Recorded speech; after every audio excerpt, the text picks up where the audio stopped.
साथीहरु अहिले जुन भिडियो तपाईहरुले देखिरहनु भएको छ यदि तपाईहरु पनि यस्तै किसिमको भिडियो बनाउन चाहनुहुन्छ भने यो भिडियोलाई अन्तिमसम्म हेर्नु होला। यो भिडियो मार्फत म तपाईहरुलाई सम्पूर्ण कुराहरु सिकाउने छु। यदि अहिलेसम्म हाम्रो च्यानलमा तपाई नयाँ हुनुहुन्छ भने च्यानललाई सब्स्क्राइब गरिदिनु होला र नजिकै रहेको बेल आइकनलाई थिचेर अल नोटिफिकेसन अन गरिदिनु होला। किनभने म यो च्यानल मार्फत यस्तो किसिमको भिडियो ट्युटोरियलहरु लिएर रहने छु। अहिले हामी मोबाइलको स्क्रिनतर्फ आइसकेका छौं। सर्वप्रथम तपाईहरुले क्यापकट एप्लिकेसनलाई ओपन गर्नुहोला। न्यू प्रोजेक्टमा जानुहोला। न्यू प्रोजेक्टमा गएर तपाईहरुले फोटोमा जानुहोला र यहाँबाट टोटल 20 वटा फोटोलाई तपाईहरुले एड गर्नुपर्ने हुन्छ। 20 वटा फोटोलाई तपाईहरुले सिलेक्ट गरिसक्नु भएपछि एड बटनलाई थिचेर एड गर्नुहोला। अहिले यहाँ सम्पूर्ण फोटोहरु एड भइसकेको छ। अब हामीले यसको फर्मेटलाई चेन्ज गर्नुपर्ने हुन्छ। त्यसको लागि तल स्लाइड बारमा आउनु होला। फर्मेट भन्ने अप्सन देख्नुहुन्छ। यसलाई टच गर्नु होला र यसको फर्मेटलाई तपाईहरुले 16:9 बनाउनु होला। 16:9 लाई बनाइसकेपछि तपाईहरुले सम्पूर्ण फोटोलाई यो तरिकाले मैले जसरी दुईटा फिंगरको तरिकाले रोटेट गरेर स्क्रिनमा फिट गर्नु होला। सम्पूर्ण फोटोलाई तपाईहरुले यसरी रोटेट गरेर स्क्रिनमा फिट गर्नुपर्ने हुन्छ। यसरी तपाईहरुले सम्पूर्ण फोटोलाई रोटेट गरेर स्क्रिनमा फिट गरिसक्नु भएपछि अब हामीले सम्पूर्ण फोटोको ड्युरेसनलाई मिलाउनु पर्ने हुन्छ। पहिलो फोटोको ड्युरेसन तपाईहरुले 7.8 सेकेन्ड राख्नुपर्ने हुन्छ। त्यसको लागि तपाईहरुले सम्पूर्ण फोटोलाई क्लोज गर्नुपर्ने हुन्छ। एकचोटी यसरी दुईटा औंलाको सहायताले क्लोज गर्नु होला। क्लोज गरेर पहिलो फोटोलाई टच गर्नु होला र यसको ड्युरेसनलाई 7.8 सेकेन्ड बनाउनु होला। यो काम तपाईहरुले बिस्तारै गर्नु होला किन भन्दाखेरि अलिकति मिलेन भने फेरि लङ हुन जान्छ। यसरी बिस्तारै मैले जसरी गर्नु होला। अलि बढी भयो 7.8 सेकेन्ड। अब तपाईहरुले फेरि सम्पूर्ण फोटोलाई जुम गर्नु होला किनभने अरु फोटोको ड्युरेसन हामीले कम राख्नु पर्ने हुन्छ। यसरी जुम गरिसकेपछि अब तपाईले बाँकी 19 वटा फोटोलाई 0.5 सेकेन्डको बनाउनु होला। 0.5 सेकेन्ड मात्रै बनाउनु पर्ने हुन्छ। यसरी हामीले सम्पूर्ण फोटोको ड्युरेसन मिलाइसकेपछि अब प्रत्येक फोटोलाई हामीले एनिमेसन लगाउनु पर्ने हुन्छ। त्यसको लागि तपाईहरुले पहिलो फोटोलाई टच गर्नु होला। एनिमेसन देख्न सक्नुहुनेछ। यहाँ जानु होला। कम्बोमा जानु होला। कम्बोमा गएर तपाईहरुले यसलाई बाइसेट टु एनिमेसन लगाउनु होला। म यहाँ तपाईहरुलाई देखाउन गइरहेको छु। बाइसेट टु एनिमेसन यहाँ रहेको छ। यसलाई सिलेक्ट गरेर यो ओके बटनलाई प्रेस गरिदिनु होला। अब तपाईहरुले दोस्रो फोटोलाई एनिमेसन दिनुपर्ने हुन्छ। यसमा एनिमेसन दिन अलिकति गाह्रो हुन्छ। त्यसकारणले गर्दाखेरि हल्का फोटोहरुलाई जुम गर्नु होला। त्यसपछि टच गर्नु होला फोटोलाई। एनिमेसनमा जानु होला।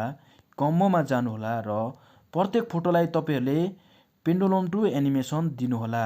अर्कोलाई टच गर्नु होला। फेरि तपाईले यसलाई पनि पेन्डुलम टु अर्को फोटोलाई टच गर्नु होला। यसलाई पनि पेन्डुलम टु अर्को फोटोलाई टच गर्नु होला। यसलाई पनि तपाईहरुले पेन्डुलम टु एनिमेसन दिनु होला। यसरी तपाईहरुले बाँकी 19 वटा फोटोलाई पेन्डुलम टु एनिमेसन दिइसक्नु भएपछि ट्रिक मार्कलाई ओके गर्नु होला।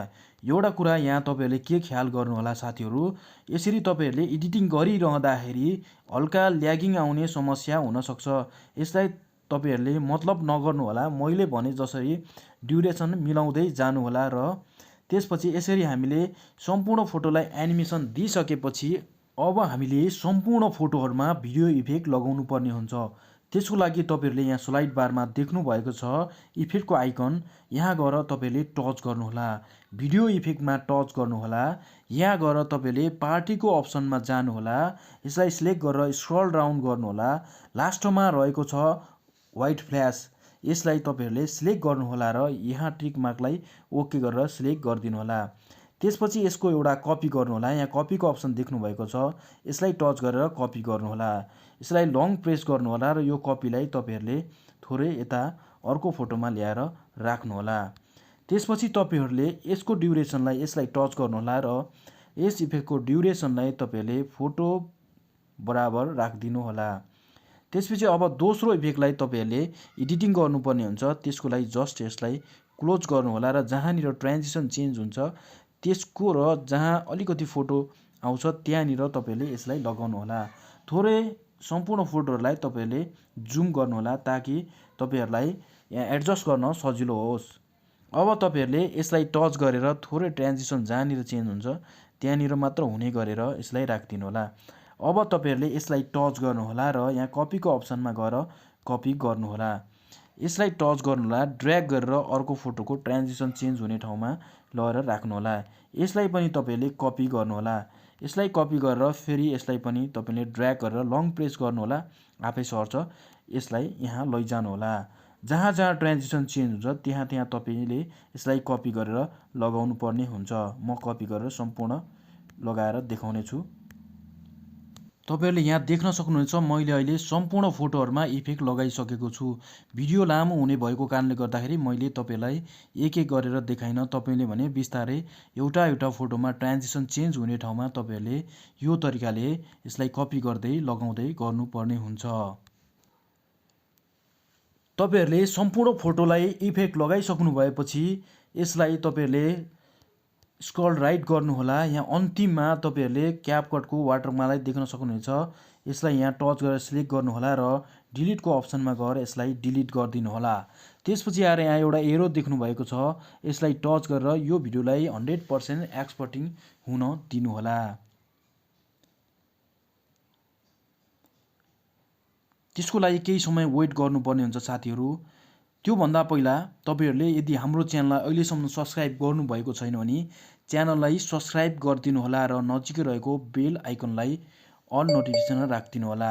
त्यसपछि तपाईहरुले यस भिडियोलाई डन गरिदिनु होला। यसरी डन गरेर फेरि तपाईहरु न्यू प्रोजेक्टमा जानु होला। न्यू प्रोजेक्टमा गएर तपाईहरु भिडियोमा जानु होला। अहिले बनाएको भिडियोलाई सिलेक्ट गर्नु होला र एड गर्नु होला। अहिले हाम्रो भिडियो यहाँ आइसकेको छ। अब हामीले यो भिडियोको फर्म्याटलाई चेन्ज गर्नुपर्ने हुन्छ। त्यसको लागि तपाईहरुले यहाँ फर्म्याट भन्ने आइकन देख्नु भएको छ। यसलाई टच गर्नु होला र यसको फर्म्याटलाई 9:16 लाई सिलेक्ट गरिदिनु होला। त्यसपछि हामीले यो भिडियोलाई टच गरेर रोटेट गर्नुपर्ने हुन्छ। दुईटा औंलाको सहायताले तपाईले रोटेट गर्नु होला र स्क्रिनमा फिट गर्नु होला। अब तपाईले यो एरोलाई प्रेस गरेर ब्याक जानु होला, फेरि प्रेस गर्नु होला र ब्याक जानु होला। त्यसपछि अब हामीले यो भिडियोमा अडियो एड गर्नुपर्ने हुन्छ। त्यसको लागि यो एड अडियो भन्ने अप्सन जहाँ देख्नु भएको छ प्लसमा टिक गर्नु होला। त्यसपछि यहाँ तपाईले प्रेस गर्नु होला। त्यसपछि गएर तपाईहरुले यो भिडियोलाई सिलेक्ट गरेर इम्पोर्ट साउन्ड अन्लीलाई ओके गरिदिनु होला। यो भिडियो म डिस्क्रिप्सनमा राखिदिने छु। तपाईहरुले डाउनलोड गरेर त्यहाँबाट युज गर्न सक्नुहुनेछ अथवा टिकटकको भिडियोलाई सेभ गरेर पनि प्रयोग गर्न सक्नुहुनेछ। हाम्रो भिडियो यहाँ रेडी भइसकेको छ। तपाईहरुले साइडमा रहेको वाटरमार्कलाई टिक गर्नु होला र सिलेक्ट गरेर यसलाई डिलिट गरिदिनु होला। अब तपाईहरुले यहाँ एक्स्ट्रा कुनै इफेक्ट लगाउन चाहनुहुन्छ भने लगाउनु, होइन भने तपाईहरुले एक्सपोर्टिङ यो एरो देख्नु भएको छ। यसलाई प्रेस गर्नु होला र यसलाई 100% एक्सपोर्टिङ हुन दिनु होला। यो 100% एक्सपोर्टिङ भइसकेपछि तपाईहरुले यहाँबाट टिकटकमा डाइरेक्ट शेयर पनि गर्न सक्नुहुनेछ, होइन भने तपाईहरुले डन बटनलाई प्रेस गरिदिनु होला। तपाईको भिडियो अहिले ग्यालरीमा सेभ भइसकेको छ।